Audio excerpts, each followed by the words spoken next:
Hey, everybody, and welcome back to episode 40 of the 9 Frames podcast. This is Monday, October 23rd, 2023. I am Bill Whalen. And I'm Mike Whalen. And the championship series roll on, folks. We're going to give you coverage from all of them and what's going on this week in baseball. Yeah, teams needing to wake up, and they did just that. Be sure to catch us on YouTube at 9 Frames Podcast. Our X is at 9 Frames Pod, and our Spotify is 9 Frames. We'll be on there covering the postseason and then the offseason. Yeah, we'll keep you up to date with all the free agent moves, the front office moves, and so forth. And let's get into the weekend of baseball. We're going to kick this one off with the NLCS that is still in Arizona after Game 3. The D-backs walked it off to cut the deficit to 2-1. And Game 4 would be an opener from the Arizona Diamondbacks. They go with lefty Joe Mantiply, and he would be taking on Christopher Sanchez, who we haven't seen in the postseason yet for the Phillies. Not the matchup we thought might happen. You said it might be. You thought it would be like Ryan Nelson versus Taiwan. That's exactly what I thought would happen. Yeah, and they switched it up. They announced this after Game 3, so I mean, how'd it go? Managers go a different direction, and this is an absolutely huge game for Arizona because you really don't want to go down 3-1. Then you definitely have to win both games in Philadelphia. Against a team like Philly, too, almost feels like a death sentence, even though it's not. Yeah, so like I said, they go to a bullpen day for Arizona down in the series. But luckily for them, the offense would finally start to catch fire and cook a little bit as they score pretty early off of Sanchez. They get him in the second inning and the third inning again. So they get him in the second inning for an Emmanuel Rivera single. He singles in Walker to make it 1-0, and then Gabby Moreno in the third singles in Ketel Marte, who those two guys have been carrying the load for the D-backs. Definitely.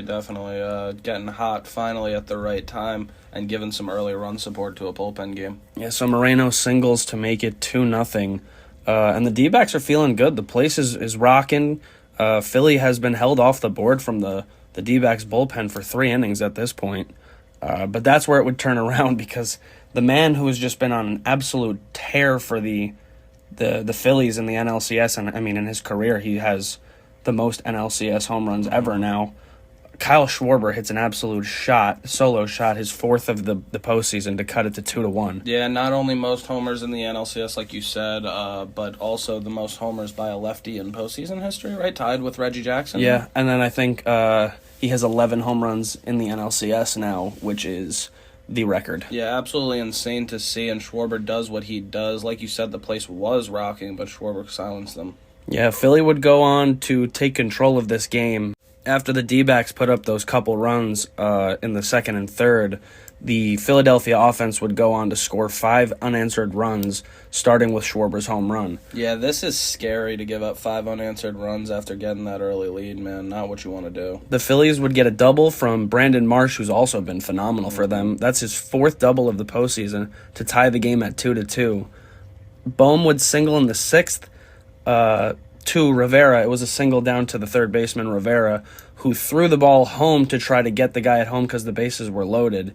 And the ball bounced away, and then Harper comes in to score as well. Yeah, definitely overthrew that one. So 2 runs for Philly. That makes it 4-2. And then finally, Trey Turner hits a sac fly in the 7th to make it 5-2. So now the D-backs are down 3 runs after being up 2. 5-2 in the 7th is terrifying for this fan base right now. Not where you want to be at all. The bullpen really did their job keeping them in the game. They didn't give up too much. I know the 5 unanswered is not nice, but having a 2-run lead in the early innings, you want the offense to keep the foot on the pedal, and they just didn't do so at this point. Yeah, and it's always a lot to ask for your bullpen to go get 27 outs from the first pitch, let alone, like, it's usually a lot when it's like the 4th inning. The bullpen has to take over. These guys have to carry the whole game. Yeah, this was supposed to be obviously the Game 4, so you thought the offenses would be firing, and they were to an extent. Luckily for the Arizona Diamondbacks, the offense would start to wake up after Philly scores those 5 unanswered. After Trey Turner hits the sac fly in the 7th, this is where the Philly bullpen, and specifically Craig Kimbrell again. Yeah, who's having a really tough October. Yeah, he would melt down again. Walker drew a bases-loaded walk to cut the deficit to 5-3. Always hurts. Yeah, you can't just give away runs, especially in the NLCS. And then Alec Thomas pinch hit 2-run home run, his third of the postseason, to tie the game 5-5 in the bottom of the eighth, man. Absolutely huge home run. Alec Thomas is massively underrated. Yeah, he comes off the bench cold to take an at-bat against somebody who might find themselves in the Hall of Fame as a closer in the future. And he took him deep, man. Like, it was a bomb. Huge at-bat for the kid. And then Gabby Moreno, who's been the absolute star of the show for the D-backs thus far, hits a go-ahead RBI single in the eighth to make it 6-5 Arizona all of a sudden. It was really quick, man. It was just 2 short innings, and the game turns on its heel again, with just 3 outs to go, too. So, I mean, the Phillies give up a 3 spot in the bottom of the 8th inning, and then they have to turn around and only have 3 outs to work with. Gabby Moreno's name on the ledger again. He gives them exactly what the doctor orders, and that 4 runs puts them up by 1. It's exactly what they needed. Yeah, and they would have to face a guy in Paul Sewald who's had a great post so far. I mean, he's locked down every single chance he's had. And this place, like you said earlier, now with those 4 runs, as loud as it's ever been all year. Yeah, he gets the first 2 outs pretty routinely, and then he gives up a 2-out double to Kyle Schwarber to increase the pressure naturally, because it can't ever be fully just easy. But he locks it down and closes it out to earn a 6-5 W, and the NLCS is now tied 2-2 after 4 games. Yeah, man. Sewald's been really impressive in his years since leaving the Mets, honestly. He's been great for the Mariners and now really solid for the Diamondbacks. Yeah, he's found a different role, and now, I mean, he wasn't the closer in New York, and then he goes to Seattle, becomes a closer. Now he's closing games in the NLCS. So yeah, pressure makes diamonds, and Sewald's one of them. Absolutely. Game 5 would be a rematch of Game 1, where we would see Zach Gallen take on Zach Wheeler again. Yep, great matchup in Game 1 that we thought was going to be better, but Gallen ended up giving up 5 runs in that one. We'll see if he could do better in this one. Yeah, we remember that Gallen got jumped on early. Schwarber literally hit the first pitch out of the park to start the NLCS. Not a great start. He would start this game just as rough. He would give up 2 in the first inning, the first being a Bryson Stott single, and then it would be a double steal. Stott would steal second base, and on the throw to second, Bryce Harper comes home and steals home because of a bad throw. Yeah, they pulled a little league play, and it works on him. Pretty impressive stuff because Gabby Moreno's no slouch defensively. Yeah, Bryce Harper steals home in the NLCS. I don't know if that's ever happened before. I think it might have been the first. I don't know. I think I saw a stat that it was the first time that it's happened this late. Regardless, it's a huge play, and you could tell that the energy was just drawn out of this building at that because they needed Gallen to come out here and have a shutdown frame after what he did to start last time. Yeah, completely takes the air out of the building as the Phillies are up 2-0 in the first inning before the D-backs even get a chance to swing.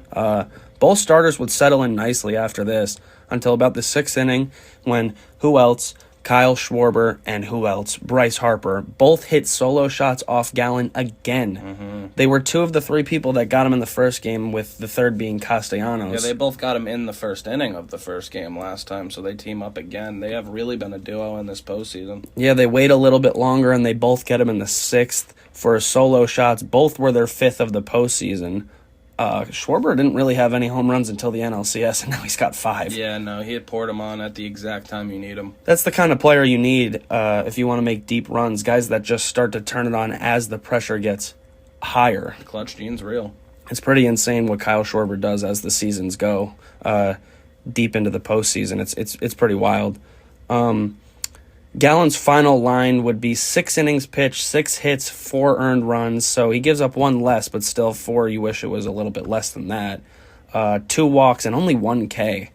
While Wheeler would just only give up a run in the 7th inning. As Alec Thomas, again, he goes deep for a second straight game, his 4th of the postseason, to cut the deficit to 4-1 at the time in the bottom of the 7th. Super impressive stretch by him. It was also impressive that Gallen did give up 8 base runners in 6 innings, and he was able to limit them to an extent. Yeah, I mean, he was pretty good up until the 6th inning after the first. It was like the Brewers game. He settled in, and then the Phillies just, unlike the Brewers, got him for 2 more. And he did keep his team in the game. Yeah, they just needed to score a little bit earlier, and they just didn't. They didn't really score much at all, to be honest with you, as that would be their only run, and it would close the book on Wheeler, who goes 7 innings, 6 hits, 1 earned run again, dude. Wheeler's insane this postseason, as usual. 1 walk and 8 Ks. Yeah, he's been really special in the postseason. He's establishing himself as the clear ace of that team, even though his teammate Nola is also having a post as well. Absolutely filthy start from Wheeler again. And the Philly pen wouldn't allow another D-backs run, as I just said. Philly would add 2 more in the 8th inning on a 2-run JT Realmuto home run, his 3rd of the postseason, to go up 6-1, which is your final from Game 5. The Philadelphia Phillies take a 3-2 lead going home. Yeah, Philly makes a statement winning this one. They pour it on late, as good teams do, just to kind of cement that this was a pretty dominant win for them. And speaking of Nola, who is their other ace, he will take the ball in front of that raucous Philly crowd, man. Looking for a chance to go to back-to-back World Series. He'll be taking on Merrill Kelly tonight in the first game at 5:07 p.m. Kelly is 1-1 with a 3 ERA, and Nola is 3-0 with a .96. Yeah, Nola coming into this game with a sub-1 ERA and pitching on his home bump. It's definitely a scary game for the D-backs. Not sure how they're going to handle that pressure. Not to mention, man, they win this game. They get a Game 7 against Ranger Suarez, who's really been a dominant lefty for them as well. He's got even lower of an ERA, so, I mean, good luck to the D-backs. It will not be an easy task. Philadelphia, man, they have a chance to go to back-to-back World Series after being in that long playoff-less drought for, 10 years, I think it was, something like that. Yeah, just about. Super impressive the way that this franchise has built this club, and the window is very open for them. Yeah, and Arizona's going to attempt to stave off elimination just one more night with a chance to play a Game 7 tomorrow. Philly or Arizona tonight? You think Philly closes it out, or do you think Arizona can force a Game 7, and why? I always felt strongly that Philly was taking the series. I actually felt it was going to be more dominant than this. I'm impressed with Arizona. Honestly, respect to them. They had a really good run this year, one that basically nobody saw coming. Yeah, so they won a couple tough games just now. You can only give credit to them, but I'm not wavering from my pick. This is the Phillies series to lose, especially now that they get 2 games in their home stadium, and they are definitely a good team. At home, Bryce Harper said there's nothing like playing at the bank. Yeah, my original pick was Phillies in 6, and that's what we could have on our hands tonight. I think that's the way it's going to go. Yeah, it kind of seems like you dotted this one up. I think the crowd's going to be too much for Arizona to handle. I mean, what Arizona has to do, and it's crucial, is they have to score the first run. And keep those lefties off the board. You got to take the air out of Philadelphia a little bit, because if they get going first and the crowd gets into it, good luck getting them out of it. Philly's been putting up 2 spots in the first inning just about every game of this series, so definitely up to Merrill Kelly to be nails from the start. Yeah, they need Kelly to go deep, and they need the offense to wake up early. We both got Philly finishing this series tonight, but if they do not, Game 7 will be tomorrow, and they are TBDs for both of the teams, but they would have to be Brandon Pfaadt and Ranger Suarez. Yeah, it's safe to assume that it would be Pfaadt and Suarez, but Game 7, man, everybody will be out there except for Nola and Kelly because they just pitched. I wouldn't even be surprised if you see Gallen come out of the pen if they make it to Game 7. Wheeler might come out of the pen. Very true. mean, it's a chance to go to the World Series, man. Everybody's got to be ready. Yeah, I definitely think this is Philly's series to lose,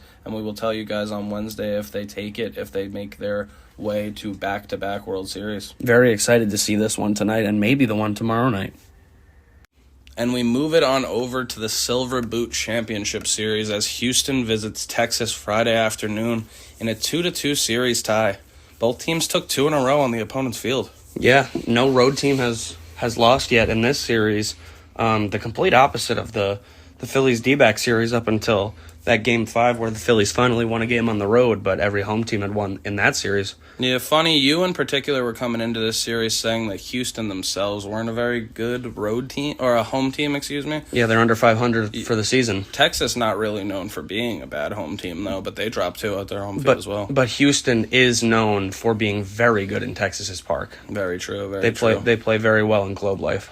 Yep, Game 5 sees a rematch of Game 1 as Justin Verlander takes the mound against pseudo-ace Jordan Montgomery, really filling in that role well for Texas. Yeah, he's been huge for them, and I think he's earned himself a pretty chunk of change when he hits free agency this upcoming offseason. Yeah, these are the type of guys that you want on the mound when the series is tied at 2 and you're looking to go to the World Series. Houston kicks this one off with early slugging like they do, man.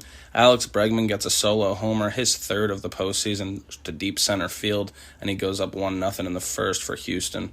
Shout out to Jeremy Pena, because in the second inning, he makes a great diving play up the middle to rob Josh Young, and in the inning, very impressive. Yeah, the Astros are just one of those teams that they're just filled with players that as like the Phillies are. Mm-hmm.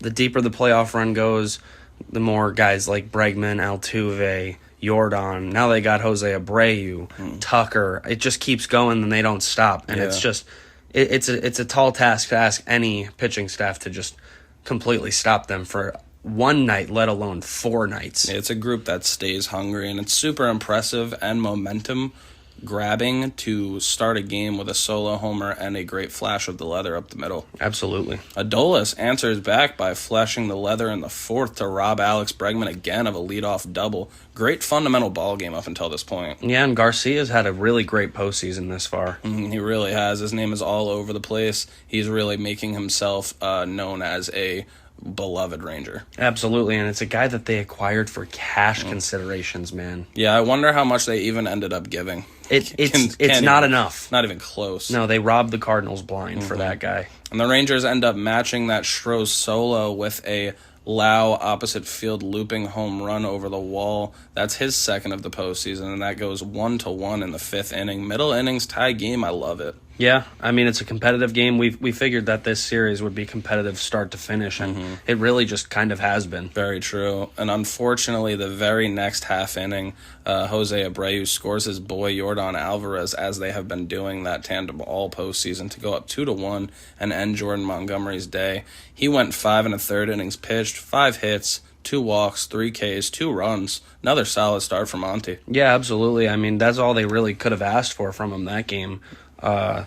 He did his job. Just need the offense to pick him up. Settled down really nicely after that first inning solo from Bregman as well. Yeah, that's always a key, too, because if you let it unravel, man, it could get ugly. Texas answers with force, and they start getting to Verlander now that it's the middle innings. He gives up a Seager double, an Evan Carter single, and an Adolis 3-run homer that, let me tell you, man, he watches. Yeah, and he pimped. Like, he threw the bat at the ground. Spiked it. He admired the work. He absolutely pimped it, and Houston did not take kindly to that. My thing is just like, everyone's like, oh, act like you've been there before. Dude, he just hit a go-ahead 3-run homer in a swing game of an ALCS. Yeah, I mean, emotions are high. How is he not supposed to act as if he's excited in any way? And of course he is. Emotions are super high at that point. Houston's baseball. Upset, but they're going to be upset no matter what. It's baseball, man. It is what it is. People get excited and they show emotion. That's why it's so great. That ends Verlander's day at 5 2/3, 6 hits, 1 walk, 3 Ks, and 4 runs. So it was a nice little pitching battle, and they end up, both of the starters come out with a 4-2 lead for Texas. Texas claims the lead back in the bottom of the 6th, and Houston's left with 9 outs to fight back. Yeah, and those are the pressure outs too, man. And this is where I was saying they got guys that as the pressure rises, they show up. So we'll see what happens. They most definitely do, and it's why Houston has been here for so many years in a row. Yeah, it's an incredible streak. I mean, we were talking about it yesterday. They got a chance to go to, 5 out of the last 7 World Series with a chance to win 3 of them? I mean, that's insane. An insane amount of success. We take you on over to the 8th inning with Brian Abreu pitching. He starts off the inning by walking Evan Carter, and then he pegs Adolis Garcia, who, as we know, we were just talking about, pimped that home run earlier on in the game in the 6th. Yeah, so Garcia immediately thinks that it's on purpose. Bench is clear. It's an ugly scene. A lot of people getting thrown out. A couple suspensions are doled out as well. I believe it was, Matt Bush for the Rangers. He's not even active. And Brian Abreu, who obviously was pitching here. They think he hit him intentionally. He gets tossed out of the game, and he gets a 2-game suspension that he is appealing as we speak. Yeah, the MLB deems that it was an intentional hit by pitch. I don't really know I don't really feel strongly enough to say if it was on purpose or not. I think I could see both sides. I think it could definitely have been on purpose because of the reaction that Garcia showed to his 3-run homer. And given the fact that Abreu in 72 innings this year only hit 3 people, so it's not like this guy has control issues. How does he just lose a fastball like that? It looked like he went to a bit of a slide step to limit the fast Evan Carter. But honestly, man, if there's any doubt, you can't be doling out suspensions and punishments like this. Like you said, if you can make an argument for either side, you can't make such a rash decision in the ALCS. I mean, I think him getting ejected was, if you think it's on purpose, that's fine. But anything past the ejection is a little bit much. I still think it's a bit far. I think we're adults and we can dole out a warning. Why not? Yeah, I mean, the ejection is fine with me, but I don't think he should be suspended. I think that's pretty insane, especially this late into the season. Regardless, it gets spicy here in the 8th inning, and Texas is threatening at this point, but they bring in Ryan Presley, who makes a great tightrope out of that situation, gives up no runs, and maintains the lead for his team. Yeah, maintains the deficit 4-2 for the Astros. Yeah, Dusty pushing all the right buttons, calling out on his closer to come out in the 8th inning after his normal 8th inning guy for once doesn't show that he's unhittable. I mean, God forbid Brian Abreu shows he's not one of the most dominant pitchers in baseball. He hasn't given up a run in how long? Since July? July or something like that. But Presley comes in here and first and second, no outs, tightropes his way out to keep the Texas lead at 4-2 for Houston. And we're going to know how big that was. Yeah, just another postseason real quick with Ryan Presley still having a 0 ERA for the Astros. Yeah, he's another one of those guys that clearly has the clutch gene. Never gives up runs for them in the postseason. It's absolutely absurd. And the Rangers go to Leclerc in the 9th to shut this one down in the 4-2 game after getting the last out of the 8th as well, so he is going for a 4-out save here. Yeah, a little bit of an up-down. I know some people don't like the up-down for the closer from the 8th to the 9th inning, but Bochy was going to rely on Leclerc to do so. Yeah, it wasn't the most insane thing. It was obviously a bit of a long inning, and with the benches clearing, I think that's kind of what it takes your mind off the game to an extent. Yeah, they lost focus a little bit, and how'd this play out for them? He instantly gives up a Yainer Diaz single and a John Singleton walk. Nice to see John Singleton back in the lineup, by the way. Yeah, long journey for that guy. It is first and second here, and we get a massive Jose Altuve 3-run homer, his 3rd of the postseason, and that's exactly what the doctor orders. Houston goes up 5-4, and Texas's world crumbles, man. You think that Altuve becomes the first person to hit 30 home runs in the postseason? Yeah, I mean, yeah, he's 4 away. There's no reason not to, because I'm sure Houston, I mean, it's baseball, so it's not, you can't just say this, but I'm sure Houston will be back next year. Yeah, it would be hard. It'd be hard to, I mean, the year that they don't make the postseason, everyone's going to be like, damn. They made it to 7 straight ALCSs. Yeah. I think it's kind of hard not to pick them as a postseason favorite. I mean, they're going to come into next year as projected to win the division championship again, as they should. It's theirs until they lose it. That's what I always say. Yeah, for sure. Leclerc has a meltdown here, and the 3-run homer gives a 5-4 lead to Houston, and it's exactly what they need. Same situation as the Phillies. Now the Rangers only have 3 outs to work with. Very true. Kind of the hardest situation for an offense to do. Yeah, especially after it's like a 3-run homer like that. It takes the wind out of the sails. You're like, the crowd was up and they thought that this was it. They were going to go up 3-2. And again, the home team lets down their crowd. That is the Silver Boot way this series. Another road team coming through. Like we said, Ryan Presley had to pitch that whole 8th inning, so there's no excuses here about up-downs. No, he came back out, though. He pitched that whole 8th inning, then he waited for his team to get the 3 runs, then he came back out, and he was struggling in the 9th, so there's something to be said about that. It is tough for somebody who doesn't ever do it to just do it in a situation like that. Yeah, but he had to. He did his job, though. Back-to-back singles by Mitch Garver and Jonah Heim put the pressure on him, but Dusty sticks with him, and it works out. He gets Marcus Semien to line out to shortstop. Corey Seager hits a really hard ball to center field, and then he gets a strikeout on rookie Evan Carter to escape pressure. Yeah, a lot of runners left on base for the Rangers in the 8th and 9th inning alone to not come across any runs in those 2 frames with the amount of traffic you had on the bases and the relievers reeling. It's kind of inexcusable in front of a home crowd, especially after you just blow a lead like that. But on to the next one, I suppose. Couldn't be more disappointing for Texas and couldn't be a bigger spirit lifter for Houston. Ryan Presley with 2 great innings of work, and he gets the win. The thing is, though, because now Houston has to go home. They ain't good there. They haven't been great at home, but they do take a 3-2 series lead here. All they got to do is win 1 in the next 2, and they go on to the World Series back-to-back years as well. Like we said, the Phillies are trying. All they have to do is win 1 home game in this series to go to the World Series. Definitely, yeah. And they might not. Yeah, very true. We're going to get straight into Game 6 here. It was Nate Eovaldi for Texas against Framber Valdez for Houston, just like Game 2. That's kind of the blueprint, obviously, for these postseason teams. Houston keeps the trend going, and they put the pressure on early. In the first inning, again, wouldn't you believe it? Yordan Alvarez with 2 men on. He gets a jam shot RBI single to center field. This looked impossible to hit. I mean, it was an up and in cutter, and he drove it off the fucking nails of his bat, man. It's insane. What more can you even say about Yordan Alvarez anymore, dude? The guy is just...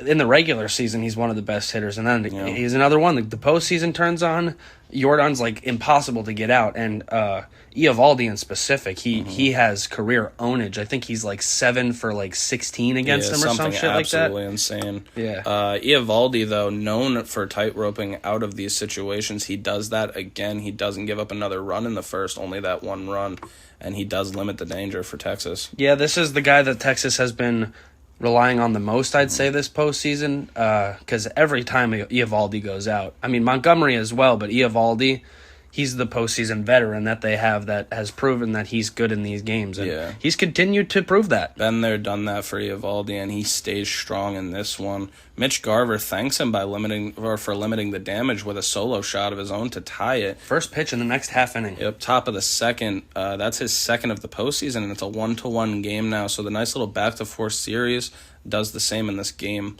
We take it to the 4th inning now, and Mitch Garver gets a single, followed by a Jonah Heim homer, man. That's a little catcher's duo. Yeah, and they're back-to-back in the lineup. You don't see that often, but it's pretty cool to see it work out. Yeah, Texas, one of those rare teams carrying 3 catchers right now, so they're able to DH one. Yeah, they got Hedges on the bench. And Garver really is just a professional hitter. That was Jonah Heim's 2nd homer of the postseason here, and that makes it 3-1 Texas. They're feeling good right now. Yeah, Garver, as you were just saying, man, one of the most unsung heroes of the postseason so far. He didn't even start the 2 games against the Rays, if you remember. Yeah, they were going with Robbie Grossman at that point. Yeah, so he didn't even make it to the lineup until the Orioles series, and immediately we saw with that grand slam he hit that he was ready to play, and he hasn't let off since. Very true. He's got 10 RBI now in the post, man. Mitch Garver. So impressive. What a run. Framber Valdez in this one. He goes 5 innings pitched, 5 hits, 2 walks, 6 Ks, and 3 runs. Keeps Houston in this easily. It's a 3-1 deficit when he exits. Yeah, Eovaldi did his job again. He keeps the Rangers in this. The offense gives them runs. They just got to close it out now. Right. Houston applies pressure to Eovaldi in the 6th.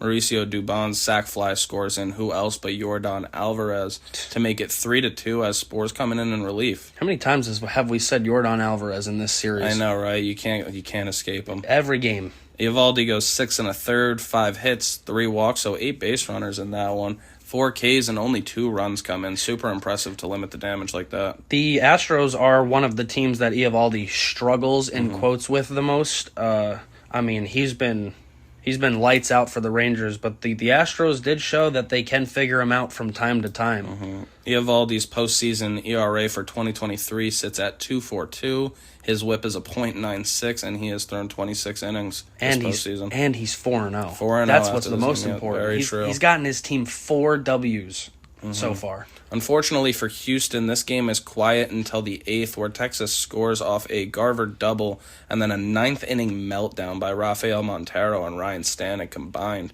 They load the sacks, they hit Corey Seager to score 1 run, and then they give up an absolute mammoth grand slam to who else, again, but Adolis Garcia into the Crawford boxes to make it 9-2 Texas. This was much like that Philadelphia 8th and 9th inning runs.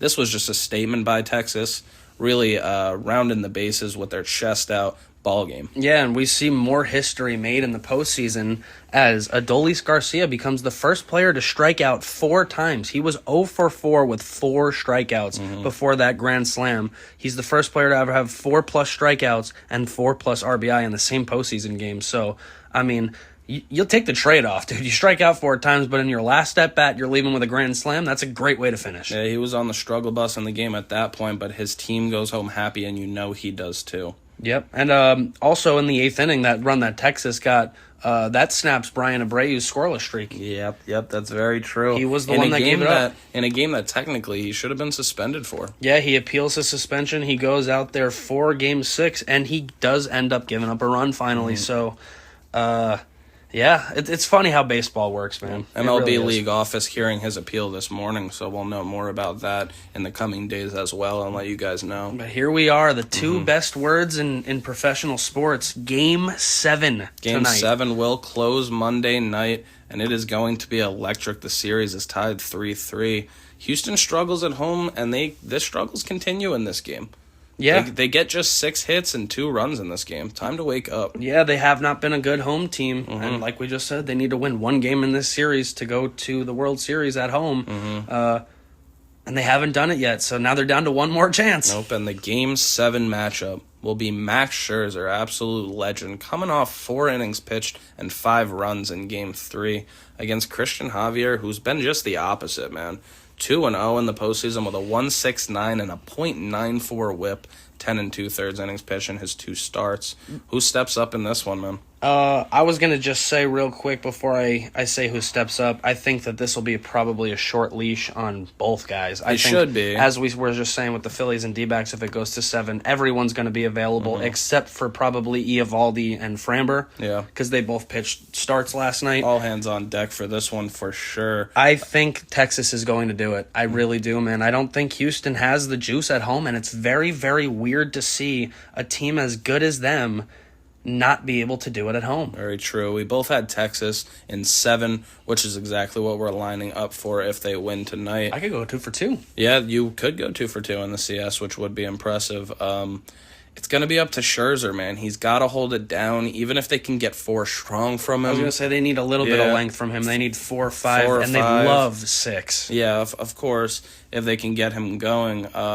It's going to be interesting to see how that arm is working. I hope we see vintage Max Scherzer tonight, and he's just dominant for 5-6 innings, and then the bullpen comes in, and I hope it's just a good game. Yeah, we both go Rangers in 7, but I think that's exactly what we're going to get is a good game. I think it's going to be competitive to the very end, and both of these teams obviously are going to fight like their life's on the line because it is. So you're sticking with your Rangers in 7, obviously. I am as well. This is exactly what we picked it for. Yeah, winner take all. We both knew this was going 7, and here we are. While I did have the Rangers in 7, I didn't have them leaning on Scherzer in that Game 7. I thought he would be more of a early series starter, so this would be this would have ended up being an 8. Yeah, that's the benefit of him starting Game 3 for them, is now he's going to get the Game 7 chance, and he's been there. I mean, if you remember that 2019 World Series that where no team won on the road, or no team won at home, who started Game 7 for the Nationals? Yeah, very true. Max Scherzer. This time he'll be on the road, and it's going to be a phenomenal game. Scherzer versus Javier tonight, and Texas versus Houston. Lock in. Yeah, we're absolutely thrilled to see these 2 games go down. Thank you, everybody, for watching and listening, supporting however you do. That was episode 40 of the 9 Frames podcast, and this is Monday, October 23rd, 2023. I've been Bill Whalen. And I've been Mike Whalen, the big 4-0. The most exciting time of the year for the 40th episode. These teams are trying to punch their ticket to the biggest series of the year, the Fall Classic. And episode 41, regardless, will be us bringing you the World Series matchup. Yeah, as well as the recaps and conclusions to these fantastic championship series. We will know by Wednesday the 2 teams that are fighting for that Commissioner's Trophy, and it should be an exciting 2 days leading up to it. Lock in for these couple days of what should be very, very fun baseball, folks. Enjoy your Monday. Please like and subscribe. Absolutely, always. Thank you for the support.